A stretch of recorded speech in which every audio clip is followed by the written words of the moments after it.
Crawford's part. Andrew Jackson removed the Indians from their land in spite of the disagreement of Supreme Court and the attempt to appeal to the common man in the South, both economically and politically. Andrew Jackson signed the Indian Removal Act because he felt that they were a threat to the U.S. due to their participation with Britain in the War of 1812. Andrew Jackson had a grudge with the Indians due to previous encounters in war.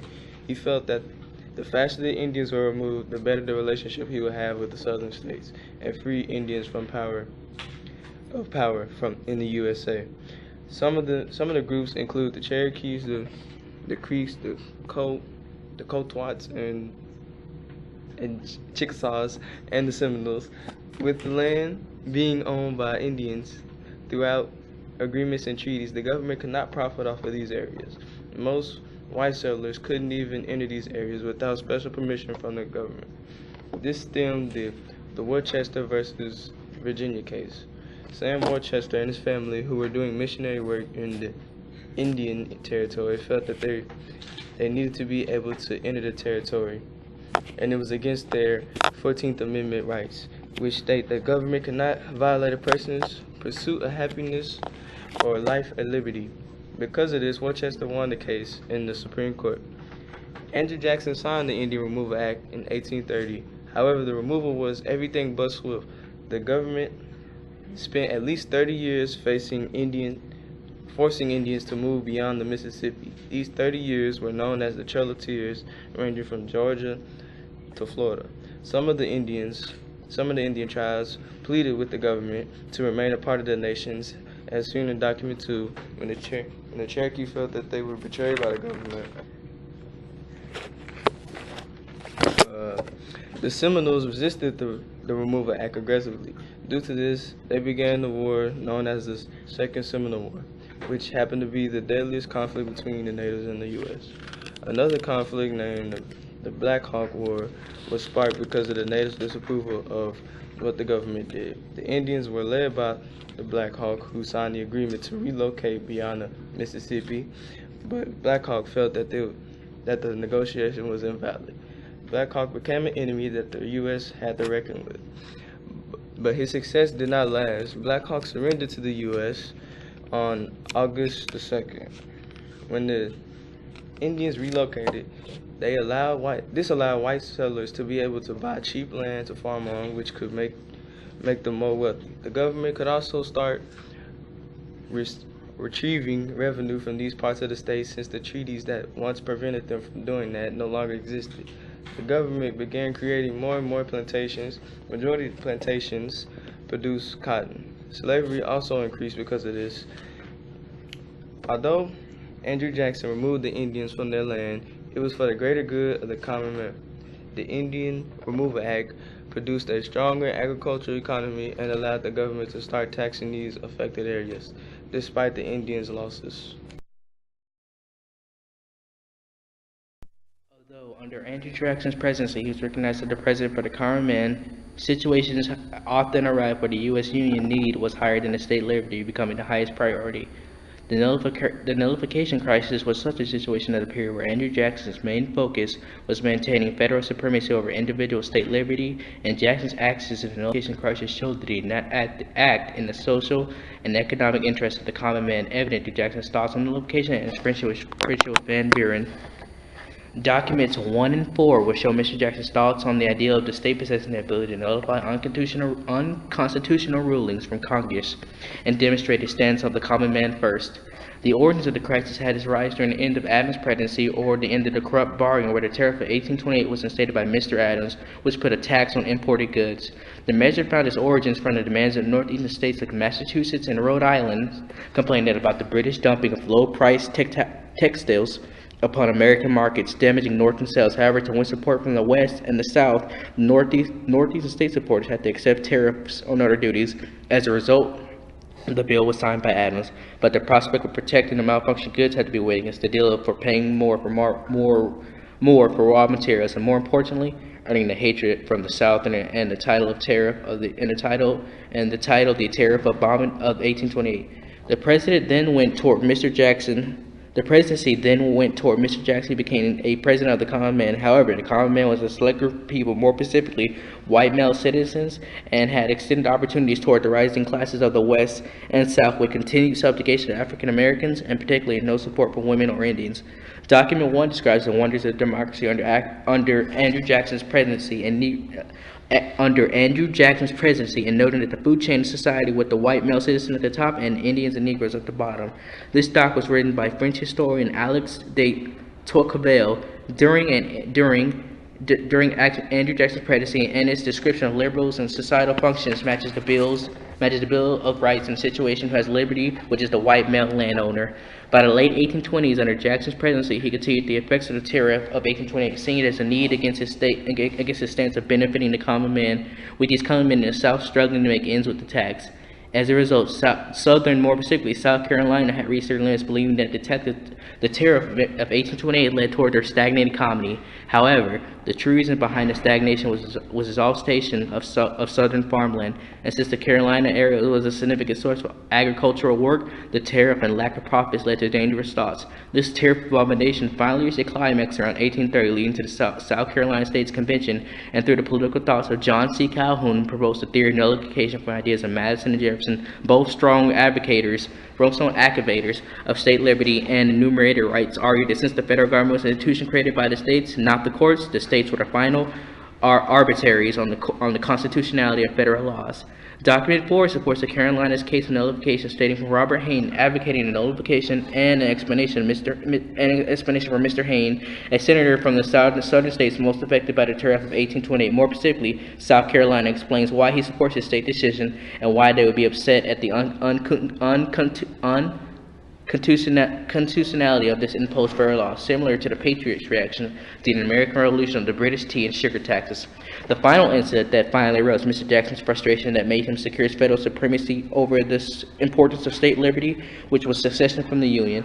Andrew Jackson, the president of the common man, was outraged at the audacity of the state's proposed secession and nullification. He insisted that nullification itself was a treason, and said that those who implanted or supported this nullification of federal law was to be tried as a traitor to the U.S. Union. Jackson saw this act as such a threat to the federal supremacy because if the states had the right to nullify Congress' federal laws hinted from the Bill of Rights, they could challenge every issue that the president proposed, and as a result, Jackson abandoned the common man instead for security of his presidency and installed the bill with the authority for military action to see Congress is obeyed. The situation ended without violence, and Jackson compromised, allowing the tariff to lower till it reached the state of the tariff in 1816. Jackson, through his presidency, was seen as a champion for the common people. People flocked to him during his presidential inauguration just to shake his hands and always thought of the common man. However, his actions produced two compromising results. One, he abandoned his political and social protection of the common man to protect federal supremacy, showing what his true thoughts were, and more importantly, challenged federal ability or laws was very dangerous. Second is his friendship with Van Buren. Will show how he forgot the common man, but not just because they worked together, but through the actions that led to Jackson studying with Mr. Buren will be evident through the use of Document 6. Before the arrival of Mr. Buren into the picture, Andrew Jackson, John C. Calhoun, supporter and provider of later South Carolina nullification and leader of the secession attempt, Mr. Buren, on the other hand, was equally ambitious to advance his position in the political standings, with winning the governor position of New York in 1828, then becoming state secretary thanks to the efforts of Andrew Jackson, following by the initial issue that caused the splitting of Mr. Jackson and Calhoun, and where Mr. Jackson forgets his stance on always the common man first. As a result, in 1831, Van Buren was chosen by Andrew Jackson to succeed him in Washington, abandoning the man that stood for his main focus of presidency. Not on the fact that Mr. Buren was an aristocrat, but on the fact that Mr. Calhoun was part of the southern states suffering from the tariff of 1828 and the main supporter of farmers in the South. So in fact, by Mr. Calhoun removed the voice of the common man, plus events later led by Calhoun in South Carolina sowed these seeds. Document 6 describes after Mr. Calhoun's removal and his work with the South Carolina explains the outrage at the tariff, plus more important, led to Mr. Jackson's intervention was a threat of secession. Written for Mr. Jackson as a result of the controversy of the nullification of federal laws and the stagnant state of their economy, no other option could be found. Secondly, a debate between Webster and Haynes set clear lines for where Mr. Jackson stood. Robert Haynes, similar to Calhoun, a senator from Carolina, argued that the advance of the West be slow, plus and believed the South and the West were victimized by the Northeast tyranny. And in response to Mr. Haynes' claims, Daniel Webster took the stance to get similar to Mr. Jackson that the so-called man of the president left his stance again to maintain the integrity of the Union.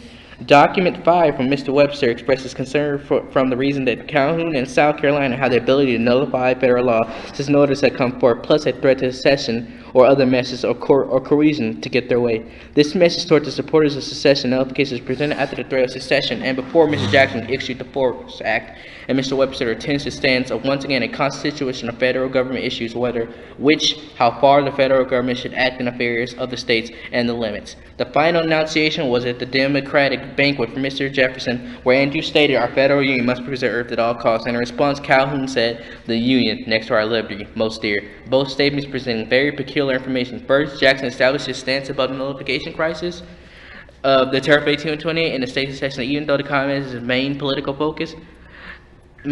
sources. He superseded his allies as the president. This issue superseded his allies as the president of the common man. Andrew Jackson, President of the United States during his time, saw an impressive amount of interesting situations that arrived that challenged his belief versus federal supremacy and keeping the stability of the U.S. unions together. Mr. Jackson, although recognizes that the President of the common man when faced upon the situations of union with threats from state secession and nullification of federal laws, Andrew Jackson lost sight of the common man to preserve state union over the state liberty. So his concerns for social and political advocation for the common man were null through Jackson's thoughts and evident through Jackson's thoughts and nullifications and his friendship with Van Buren. Although under Andrew Jackson, the nation for the common man's economic status neither thrived or digressed from its original state, Mr. Jackson, thanks to the events of the early 19th century, had to abandon his stance of protecting and looking out for the common man, not out of greed or boosting the falling east to the west, but as the president, the central figure shall remain supreme over the as along with the federal government and its ability of its interaction. Natalie Sontag's part for the Jackson American document. The War of 1812 saw Andrew Jackson begin his advocating of the common man. Once Jackson became the 7th president of the United States, the average white male landowner was once again defended by the way of Jackson's fight against the Bank of the United States.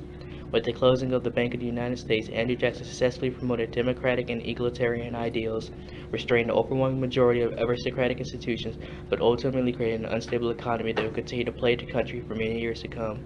The ultimate goal of Andrew Jackson's presidency was to maintain a democratic society and promote equality in defense of the common man. The Bank of the U.S. represented everything but a democratic institution. Nicholas Biddle, the president of the United States, the president of the bank, saw the threat Jackson posed to his high-end financial institution and called on the help of Daniel Webster and Henry Clay. Henry Clay devised a plan that involved the modernization and connection of the West and the East and was heavily supported by the Whig Party. This plan, called the American System, would have relied heavily on the Bank of the United States for its success. As soon as Jackson was re-elected as president in 1832, he tried to weaken the bank before the charter expired in 1836. Andrew Jackson moved the government's deposits to state or pet banks. Financial conditions worsened and Nicholas Biddle finally gave up the fight, resulting in a political victory for Jackson. In the aftermath of the bank war, Roger B. Taney, a man who aided Andrew Jackson with the closing of the bank, was re-elected as the new Chief of Justice on the Supreme Court. The case between Charles River Bridge and Warren Bridge involved a disagreement between the two companies over the right to build a bridge in Massachusetts. Taney came to the conclusion that the one company did not have the right to monopolize the bridge traffic. The decision deeply reflected one of Jackson's ultimate ideas: the key to democracy was an expansion of equal economic opportunity. By closing the Bank of the United States, Andrew Jackson gave common white male landowners the opportunity to succeed and once again enforce the democratic ideal. Andrew Jackson was a Democrat that came from modest beginnings. Jackson served as a general in the War of 1812 and gained support of many common Americans during this time. During his campaign as President of the United States, an overwhelming number of legislators and men with executive power were aristocrats. The majority of these men shared significant different ideals than Jackson, ones that turned out to benefit only a small minority of the American populace. Once Jackson became president, it was evident that he shared a skeptical view of concentrated power in aristocratic institutions, especially the Bank of the United States. An early example of Jackson's opposition lay in his vetoing the Maysville Road that was to be built in Kentucky. The excerpt from his veto says, "Will not the people demand, as they have a right to do, such a prudent system of expenditures as will pay the debts of the Union and authorize the reduction of every tax to its low a point?" Here Jackson recognizes the need for more representation of the common man. Federal money cannot be directly given to private corporations led by the elite member society without the average American suffering. This was the same mindset he encumbered when he faced the challenge of the bank. In Andrew Jackson's veto of the bank, the United States said if the government would confine itself to equal protection as heaven does it rains, showers its favor alike on the high and the low, the rich and the poor, it would be an unqualified blessing. This shows that Jackson's intentions were in favor of the common man, but the outcome put most of the country in turmoil under Van Buren's presidency. Martin Van Buren won the presidential election of 1836, accompanied by a nationwide economic boom that resulted in an economic surplus. That same year, Congress passed the Distribution Act, which required the federal government to pay a surplus to the states. This ended up being a further stimulus to the economy, resulting in a mass speculative venture throughout the country. Before leaving office, Jackson issued this specie circular that said the government would only accept gold and silver coins as payment for public lands. The Panic of 1837 was a direct result of Jackson's presidential order. Banks began to fail, unemployment began to rise, and the era of the common man dwindled fast. It can be said that Andrew Jackson's actions were ultimately in favor of the average American citizen, but the closing of the Bank of the United States had repercussions that ended up hurting the common man, rather than helping them. Andrew Jackson was a strong, successful advocate for the common man. He demonstrated this by taking necessary actions to close the Bank of the United States, an institution that defied the definition of equality in America. Through his actions were done in favor of the lower class. The economy ultimately suffered.